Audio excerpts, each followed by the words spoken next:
এই মুহূৰ্তত অসমৰ প্ৰত্যেকগৰাকী জনসাধাৰণলৈ দিবলৈ লৈছো ডাঙৰ খবৰ। অসম চৰকাৰৰ বৃহৎ সিদ্ধান্ত। অসম চৰকাৰৰ নতুন সিদ্ধান্ত অনুযায়ী অহাকালি অসমৰ লাখ লাখ দুখীয়াসকলৰ বেংক একাউণ্টত অসম চৰকাৰে সোমাই দিব কেইখনমান নতুন আঁচনিৰ টকা। তো আপোনালোকৰ নাম যদি এইবোৰ আঁচনিত অন্তৰ্ভুক্ত হৈ আছে তেন্তে আপোনালোকৰ বেংক একাউণ্টত অহাকালি সোমাই যাব চৰকাৰী ধন। তো অসম চৰকাৰে অহাকালি কোন কেইখন আঁচনিৰ টকা হিতাধিকাৰীসকলক প্ৰদান কৰিব যদি জানিব বিচাৰে অনুগ্ৰহ কৰি ভিডিঅ'টো স্কিপ নকৰি প্ৰথমৰ পৰা শেষলৈ চাব। মোৰ চেনেলত নতুন হ'লে প্লিজ চেনেলটো ছাবস্ক্ৰাইব কৰি মোৰ লগত থাকিব। তো বলক ভিডিঅ'টো আৰম্ভ কৰি এই বিষয়ত আমি বিস্তাৰিত জানি লওঁ।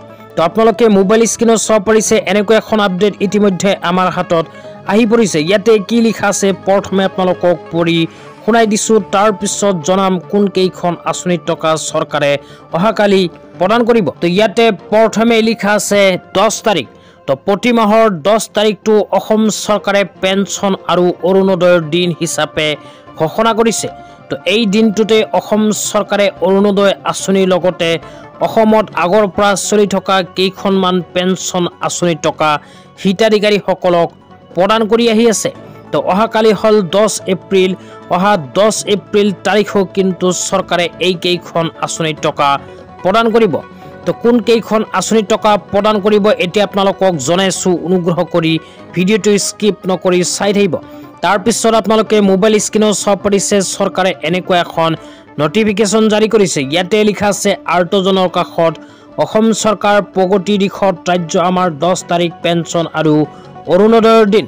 তো প্ৰতি মাহৰ 10 তাৰিখটো পেঞ্চন আৰু অৰুণোদয়ৰ দিন হিচাপে ঘোষণা কৰিছে অসম চৰকাৰে। প্ৰতি মাহৰ 10 তাৰিখতেই কিন্তু হিতাধিকাৰীসকলৰ বেংক একাউণ্টত প্ৰাপ্য ধনখিনি প্ৰদান কৰে।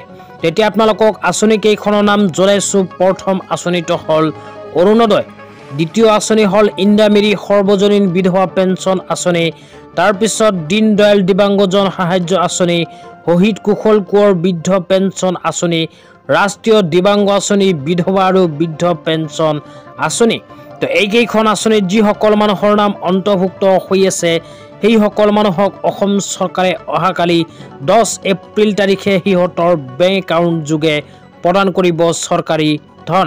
তো আজি ইমানেই। ভিডিঅ'টো চাই কেনে পালে নিশ্চয় কমেণ্ট বক্সত কমেণ্ট কৰি জনাই দিব। লগতে মোৰ চেনেলত নতুন হ'লে এনেকুৱা নতুন নতুন ভিডিঅ' সকলোতকৈ আগত পাবলৈ প্লিজ চেনেলটো ছাবস্ক্ৰাইব কৰি মোৰ লগত থাকিব। তো ধন্যবাদ।